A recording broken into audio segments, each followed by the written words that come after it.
The Wilderness Preservation System was enacted on September 3, 1964. Let's hear why the Wilderness Act came to be. I have to say that I am very proud of our wilderness tradition in this country, because wilderness originated as an American ideal. As the Europeans started to settle the United States, the, quote, wilderness was disappearing. It was being cleared for fields and forage, and railroads were being built, and forests were being logged.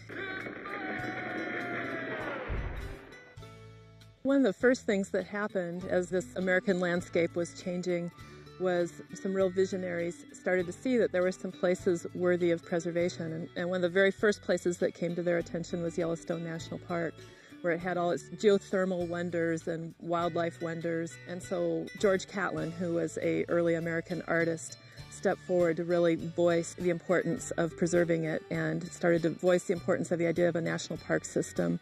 And people like John Muir were joining with him and bringing Yosemite forward as another place that was worthy of preservation. And so the national park system was established.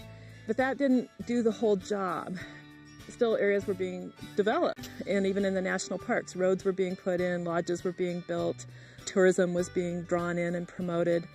And so again, there were visionaries that stepped forward to say, well, we really need some places that are roadless and undeveloped and left in their primeval condition. It is hereby declared to be the policy of the Congress to secure for the American people of present and future generations the benefits of an enduring resource of wilderness. For this purpose, there is hereby established a national wilderness preservation system.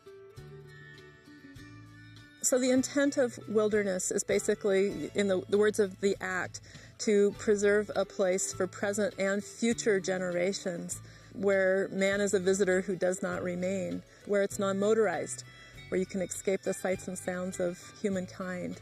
So it's being preserved both for naturalness and for ecosystems to play out their free processes.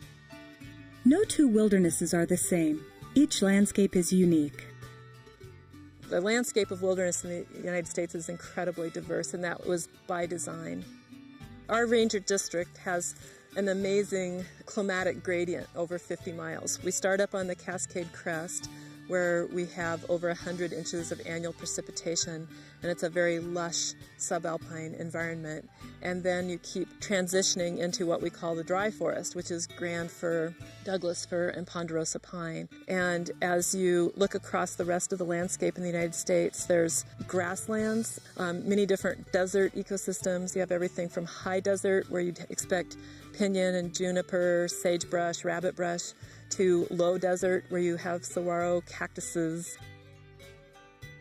There's wilderness in almost every state, so you would expect swamps in Louisiana and the hardwood forests of northern New England and the Great Lakes states.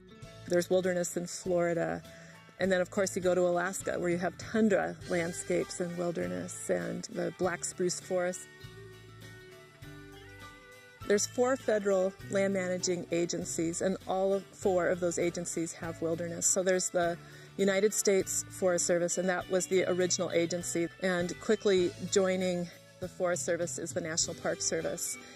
Then we also have the Bureau of Land Management and the U.S. Fish and Wildlife Service.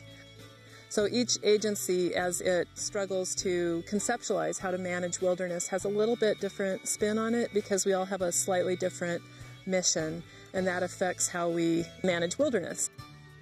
Most wilderness areas will have a set of regulations that go along with that area that specifically define exactly what the requirements are for visitors in that area. They're often special orders. And the special orders will identify maybe what the group size limit is, if there are particular locations where camping is prohibited or restricted. There can be a whole variety of different particular requirements for that area. For work, I've traveled on foot, backpacking. I've traveled with stock, maybe just with 1 or 2 animals or with a full string. I've traveled by sea kayak for work as well, and then in aircraft as well. In places where it's appropriate in wilderness. Float planes that are landing on lakes, different ways of moving through the landscape, and it really varies from place to place. Rangers are passionate about preserving wilderness. Let's listen to why their jobs mean so much to them. My greatest satisfaction working in this job is knowing that I'm preserving something for future generations and hopefully make it better and make it last. It's being out here. It's contributing some way to this place. So it's been nice to have some way to give something back to the area. Some of the perks being a wilderness ranger is obviously being in some of the most beautiful country in the world. I enjoy these high alpine lakes and mountains, and then obviously this time of year in the fall, the berries come up and we get to enjoy that. And I just enjoy being by myself a lot too. It gives me time to think about things, and every trip that I come out, I feel a little bit fresher about life. It is the time for a moment be very simple. You get up when the sun gets up. You go to bed when the sun goes down. And getting back into that rhythm that ties directly to the land and the rhythms of the day. You have a chance to immerse yourself in a whole summer of going in when there's snow still on the ground and watching spring come, watching summer unfold and all of the flowers and wildlife, and then transitioning to the pastel colors and the changing light of the fall, and then back to the first snowstorms. And seeing that change over the seasons is an incredible privilege.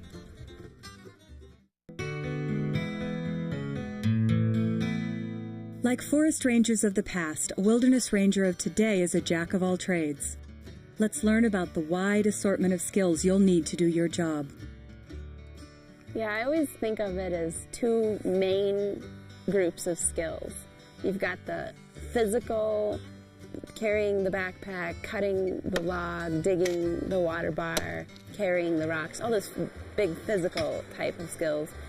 And then the social skills, like the helping someone who needs first aid, contacting a visitor, educating about Leave No Trace. But the perfect balance, I mean, that's what makes a good ranger, is having a strong in both of those. You have to have so many different skills, and the skills might be life or death skills. Here, you're probably going to need snow travel, you might need some climbing skills, or maybe you can do your job with just the hiking skills and horse skills. I think wilderness skills, the first thing that comes to my mind is just the type of tools and methods we're using. Crosscut saws and hand tools, for example. Navigation is another big one. And it's just, you have to realize, you have to really be able to read maps and use a compass and be able to navigate. Understanding research methods and methodology for a lot of the work that we do, because we do a lot of monitoring and data collection. Other skills that I'm starting to see are law enforcement training, grant writing, community outreach. Human urine or pee. I've always been pretty involved in doing education programs and doing community outreach and being a resource for people in the community. Doing the best you can to get out into the schools and out to fairs and other special events that go on in the community. You're an educator, and if the education isn't working, you're the enforcer. And you're basically a glorified wilderness janitor of cleaning up after people. And occasionally you're going to be a restorationist, where we're trying to restore damaged campsites or trails. And we do monitoring, campsite monitoring. So there's this whole variety of things they might be doing. Your involvement in fire depends on the wilderness you're in and how much fire is a part of that ecosystem. So when I am hiring rangers, I do let them know that they are expected to participate as wilderness resource advisors if we have a fire. As a wilderness ranger, your main fire responsibilities would be to watch the weather, look for any smoke after a lightning storm comes through, and primarily would be to educate the public whether there's a current fire and people need to start changing their route plans that are within the wilderness, or if it's elevated fire danger and you need to start contacting visitors to put out campfires to limit their cooking to certain areas. Typically, most wilderness rangers at a minimum will want to have a wilderness first aid certification. And then in addition to that, you can escalate to wilderness first responder, become a wilderness EMT. There are even trained medics that work as wilderness rangers in some locations. How do you decide what gets done when there's so much to do? Here's some advice. When I think back about first becoming a wilderness ranger, the hardest part of it to me was not carrying the weight, it was not being alone, it was not being dirty or remote. It was how to decide how much time do I spend doing trail work, how much time do I spend contacting visitors, how do I make those choices? You do the best you can. Come back and talk to your supervisor about it. Usually the day that you have planned never goes how you had it planned. You end up running into downed trees or a law enforcement situation or a lost horse. There's always something that kind of derails where you thought you were headed, and you end up spending more hours in your day to accomplish what you thought you were going to get done just because there's a lot of additions that are added throughout the day. Rangers have worked with stock since the inception of the Forest Service. Some still get the chance today. Well, the horses they're a great part of my job. I grew up with horses, and really they are my crew. The reason for having these guys is that they help you pack a lot of weight that you couldn't carry yourself. So using a minimum tool concept, we don't take them out every time we go. We only take them out when we need them. And I do find that on busier sections of trail, when I have the stock, I will walk in front of them a lot so that I can have a one-to-one contact with people on the ground so that you're not talking down to your visitors as you pass. If I'm walking up the trail with a backpack and I see a stock train coming my way, I would step to the downhill side, get off the trail far enough where you're not going to pose a threat to the horse, where it's not going to see you as an odd animal with a big back, and it's not going to get spooked. And move slowly, don't be loud. The llamas are great because they can go anywhere. They can go on narrow gauge trails, they can go over rocky slopes, they can go off trail, and they just don't create the same impact. They don't have the same weight, they don't have the same food requirements as the regular stock. And I do a lot of education when I'm on the trail, both to people on foot and stock users or pack strings about the llamas. Probably one of the biggest challenges that we have is safely using stock properly and being able to take care of them. You can get hurt awful easily. You can cause a lot of damage very quickly. I've worked with a lot of animals and have had a lot of teachers, and I still consider myself a novice. And so that's probably one of the bigger challenges is working with the animals, but it's pretty fun too. As a wilderness ranger, a key part of your job will be to meet visitors. Well, we get all kinds of people, and it depends on what areas we're hiking in. We get a lot of day use on some of our trails that have a destination, say within 6 miles. Then we get backpacking use, the typical backpackers of varying skill levels. We have several off-trail routes, a lot of climbing in our wilderness, both rock and alpine. We do get stock use. We get a hunting crowd during hunting season. We have a lot of alpine lakes in certain areas. It's amazing where those folks will go for the opportunity to catch some trout. Rafting and kayaking, river sports in general, technology is just changing, and a lot more people are out on the water. And there's a lot more opportunities for ordinary people to get out and float the river, like we see all these families with kids out here. If it's 1 or 2 people day hiking, if they don't want to talk to you, say how you doing, have a nice day, and move on. If you see people with overnight packs, it's worth finding out where they're heading, making sure they understand the rules and regulations that may apply, and then making sure they've at least heard or understand some portion of the principles of leave no trace. A wilderness ranger can't be a hermit, and they need to know how to tactfully enter into a conversation, have the skills or the ability to talk with the kind of user that they're visiting with. Be able to talk to a backpacker from that frame of mind, be able to talk to a stock user, be able to talk to a commercial outfitter, be able to talk to a floater, and talk to them on their level. You have to develop this confidence and feel comfortable going up and approaching people. First, you've got to, put people at ease and just be friendly and nice and say hello and introduce yourself and try to establish some kind of a rapport with people. Well, I usually say to them as well, is there anything that I can help you with? Is there any information that I can give you? Open it up and let them ask you questions.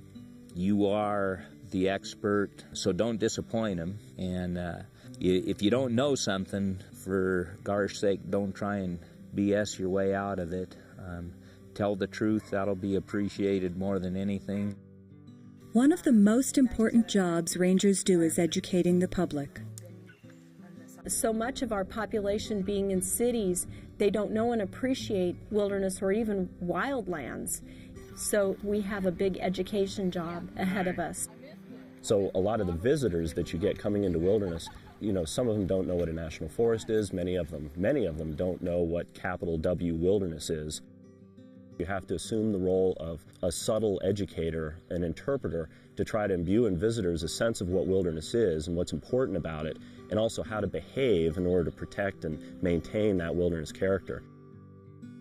And I have found people really like to see wilderness rangers, and they're usually excited to see a wilderness ranger, and they want to do things correctly when they're out in our wildernesses, whether it's how to camp, how to go to the bathroom, how to hike on trails, how to find a campsite. And so I find that trying to engage with people and teach them has worked really well. Let's hear how you can protect the wilderness through compliance work. My role is, it's educational and it's enforcement. So those are kind of the two things that I do. I'm enforcing the Wilderness Act, so making sure that the act, is upheld, and then also any local regulations. If you want to gain compliance, there's several ways you can do that. You can use your authority of your uniform or the authority of your agency. You've got a badge on, and that's a pretty strong authority for some people. For some people, it's not. And they need something that grasps onto their ethics a little bit more than just simply that it's the law. Authority of the resource was actually developed by a professor, George Wallace, at Colorado State University, and it's a communication technique specifically developed for those of us who work in resource management in the backcountry. The authority of the resource is a concept where instead of trying to scold somebody for a negative behavior, like maybe they had a campfire in a place where it's no campfires, or cleared aside some vegetation to put up their tent, the temptation would be to go in and scold them. What's a more positive way to handle it is to literally try to orient the person so you're standing side by side and looking at the problem together. So you're no longer confronting them face to face. You're now switching the orientation to the issue instead of the personality. And you're looking at the issue, which is the resource damage. And then we talk with them about what the appropriate behavior is and try to gain their compliance. Most wilderness rangers are often talking to visitors about is not camping along the lakeshore. Well, you can tell people that you can't camp within 200 feet of the lakeshore, and it's just because it's a regulation and that's the way it is. There's a much better way to approach that. In a desert environment, those water places may be the only place that wildlife has to come and get water at night. And if people are camped right along there, you're prohibiting them to get crucial water that they need. So talking about it in terms of why that regulation is in place, not that it's just a regulation, can be very helpful. Wearing the uniform is important, and wearing it well is important because it gives you you're backed up by 100 years of history. And if you're wearing your uniform poorly or not wearing the uniform, I think it makes us all look a little less professional, and people are less likely to listen. While working in the backcountry, it's important to stay in contact with your unit. There are a number of ways rangers keep in touch. When the rangers sign out for their trips, we have a calendar. It's actually our sign-in, sign-out calendar where the rangers schedule their exact itinerary for the trip. And then day by day they call in. They have a daily check-in. So at any point, if someone came up missing, we would check to see where they last checked in from, and that would be our point where we would go begin a search. On this district, because of the concern for employee safety, we're making it mandatory that people that are going into places where radio transmission is non-existent, or it would be a day to get out, that they'll be carrying the satellite radios so that there really is 24-hour communication. And we've done a lot over the years to try to improve our communications, but we still have some significant dead zones. Our forest actually has a policy where you need to notify someone, whether it's your supervisor or a dispatcher, as you enter the dead zone, and notify that person as you exit the dead zone. Most of your visitor contacts will be friendly and pleasant, but not all. Rangers may come in contact with potentially dangerous people. Let's listen to how you can protect yourself. Probably our biggest hazards in wilderness are more related to people than the natural setting. You don't really ever want to put yourself in a compromising position when you're talking to people. As you approach them on the trail, you want to keep a little bit of distance, respect their space, always observe before you approach any situation, and just make sure that, you can move out safely and quickly if you need to. Most contacts are going to be extraordinarily friendly, but you always want to put yourself in the best possible position. You guys notice that? Well, I always tell them I'm not traveling alone. I always say my partner is up at the lake or behind me, or I'm meeting the trail crew tonight. I went up to a lake, and I was planning on camping at that lake, and there was a couple of guys camped there, and they just gave me the heebie-jeebies. And so I just moved on and, hiked about 3 miles further and left them behind, and I was fine. You can come across poaching situations. You can come across folks that decide they just want to live in the backcountry and are setting up camp and building a cabin. And then even you get every now and then, the freak scenario where there's somebody who's running from the law, and there's, a pretty aggressive or violent person. And usually that's something you're going to pick up on real quickly. And if you ever do find yourself in a situation like that, that's a definite back out of, go away. Record whatever information I have, descriptive information, and then that's time to get on the radio or go back to the station and get your law enforcement officer.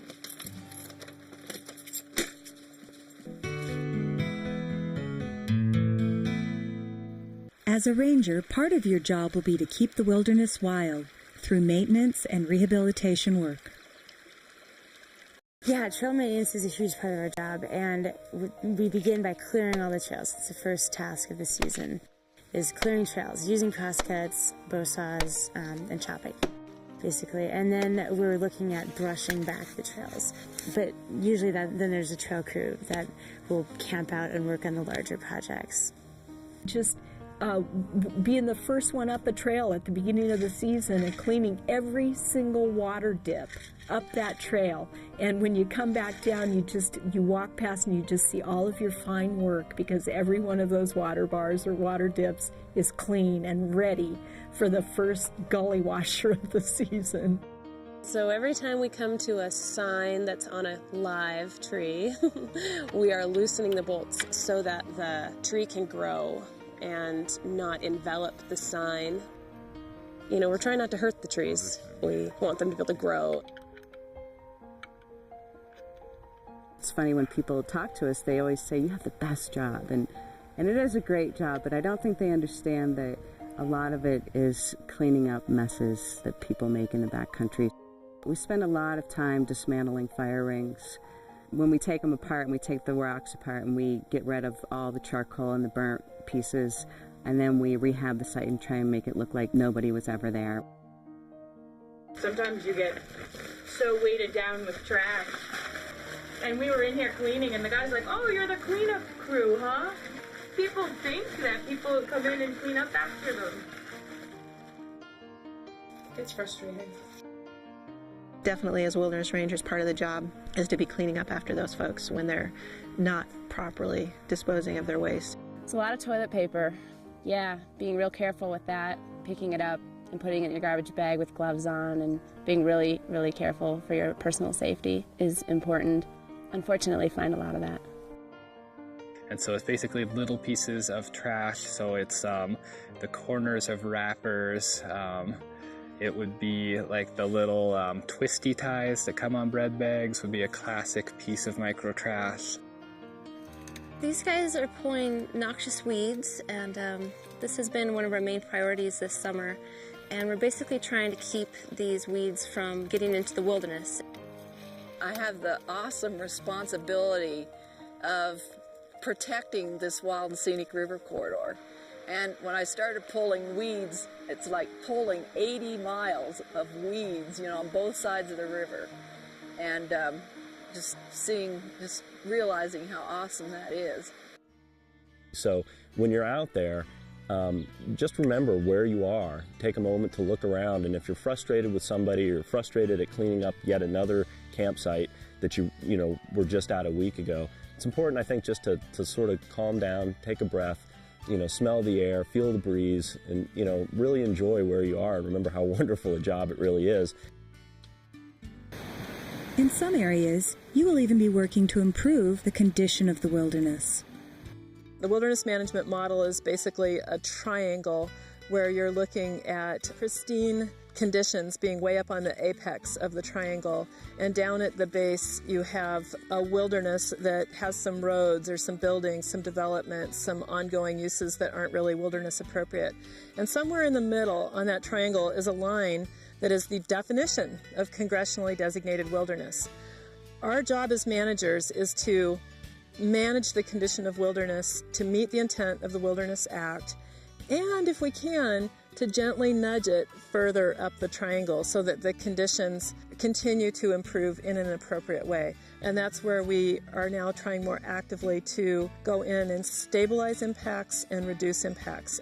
Like with campsites, we're trying to figure out how can we still allow for use but shrink the parts of the sites where we don't really need the impacts. On many units, volunteers play an important role in the wilderness.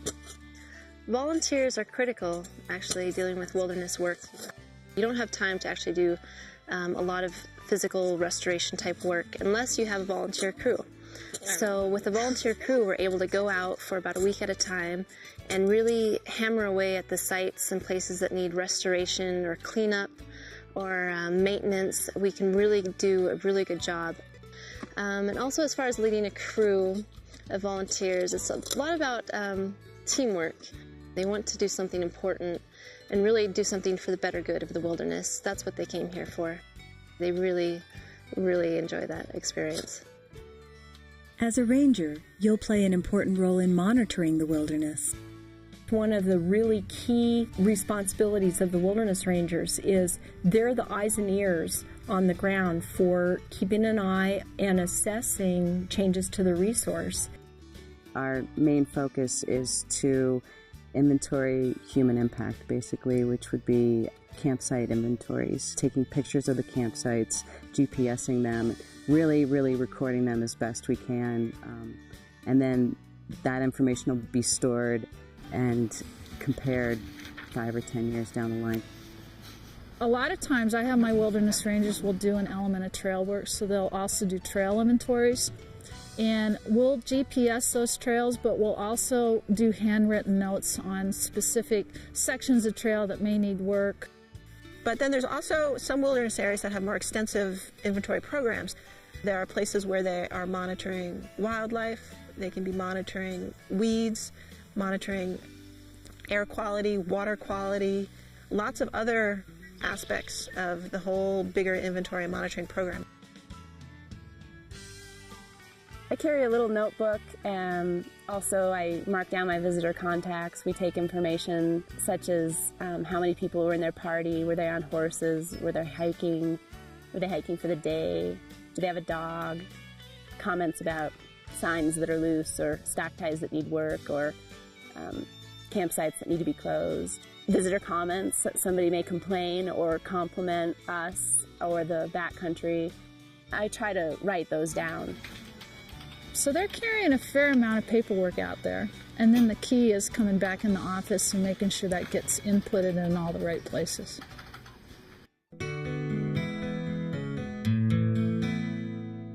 Wilderness rangers stress the importance of staying healthy to do their jobs.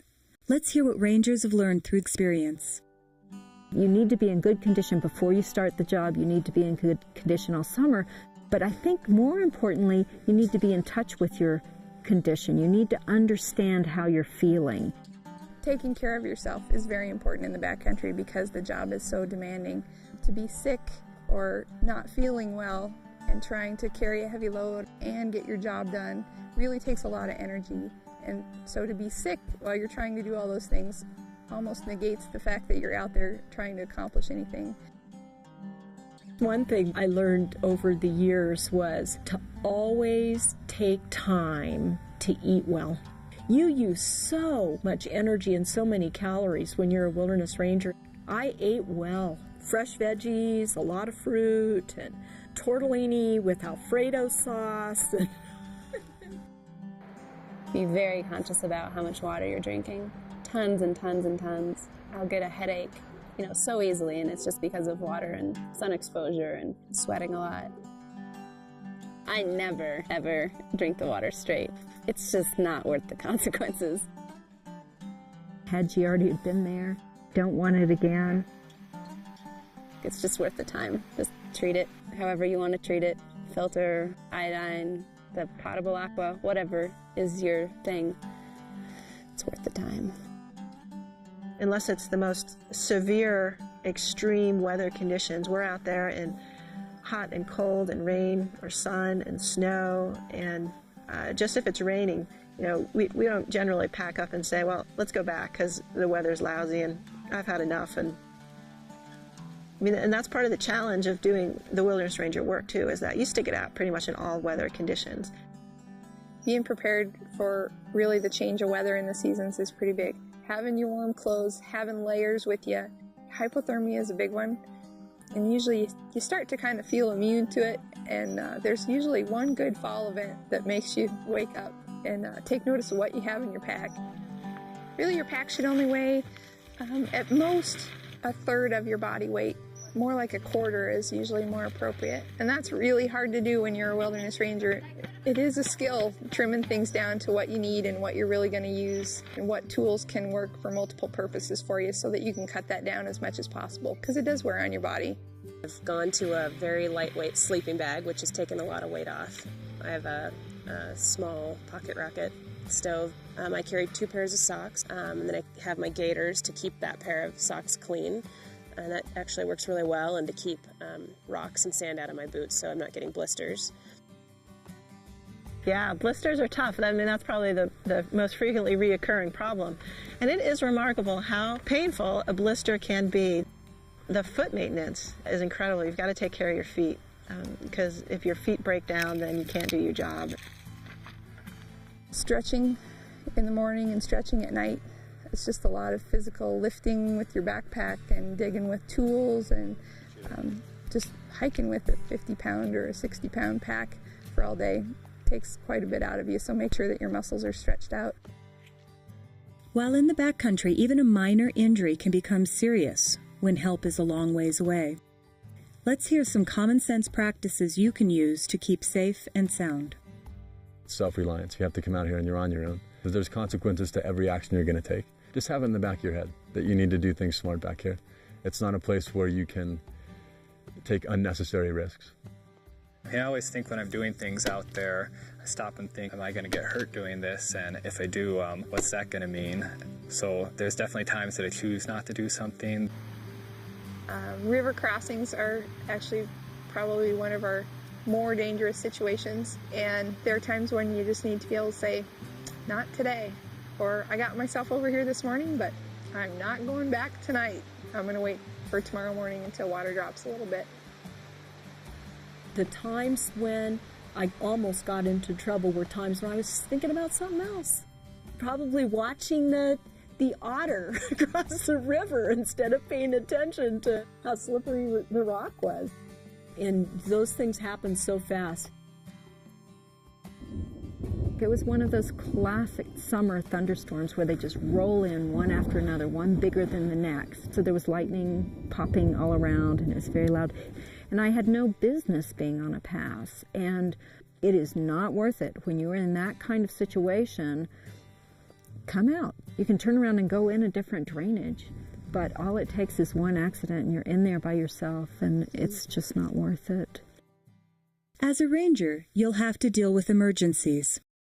You come across a visitor that's has either been injured or they have a medical situation going on where they need assistance, and that's where your role as a public servant really comes into play firsthand, because you're there to provide assistance and do whatever you can to help those people or facilitate them getting the help that they need. The best you can do is stabilize somebody and call for some help. The dispatch person is your first line of contact, and they've got a whole list, so it's kind of like calling 911 from the district perspective.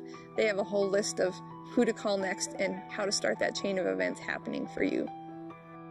This year we've probably been involved with about 4 different search and rescues. It's not uncommon that we're actually somewhere near the injured party and can move in that direction, either to help with first aid, to help figure out where a helicopter is going to land, or just to stabilize the whole situation.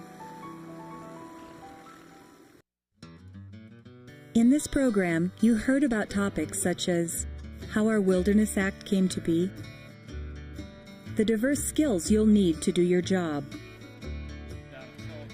the importance of educating wilderness visitors, your role in maintaining and improving the wilderness character, and how you can stay healthy and safe in the backcountry.